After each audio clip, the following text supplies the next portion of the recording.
స్వాతంత్ర దినోత్సవ శుభాకాంక్షలు.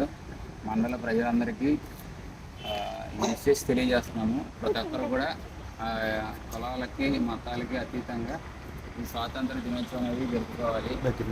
జవాన్లు చాలా కష్టపడుతున్నారు.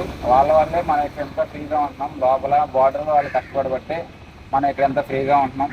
వాళ్ళు కొంచెం ఒక్కసారి కన్ను మూసుకుంటే చాలు, ఇంకా మన లోపల మన ఇండియాలో ఇంకేం జరుగుతుంది అనేది మనం కూడా ఎక్స్పెక్ట్ చేయలేం. అలాంటి పొజిషన్స్ వస్తాయి. అందుకోసం అని చెప్పేసి అని అందరూ ఇప్పుడున్న చదువుకునే పిల్లలందరూ ఏదో ఒక మంచి పొజిషన్లోకి వెళ్ళాలి. ఒక్కొక్క ప్యాషన్ ఉంటుంది. ఇండిపెండెన్స్కి సమాధానం చెప్పాలి కాబట్టి కొంతమంది ఆర్మీ కావాలని అనుకుంటారు, కొంతమంది పోలీస్ కావాలనుకుంటారు. మీకు ఏదైతే ఉందో, మీకు ఏదైతే చేయాలనుకుంటున్నారో ప్రతి ఒక్కరూ మంచిగా చదువుకుని దానిలో స్థిరపడి మన దేశానికి ఉపయోగపడే విధంగా ఏదో ఒక మంచి వ్యక్తిగా ఎదగాలని చెప్పేసి మనస్ఫూర్తిగా కోరుకుంటున్నాము. అందరికీ చాలా థ్యాంక్స్.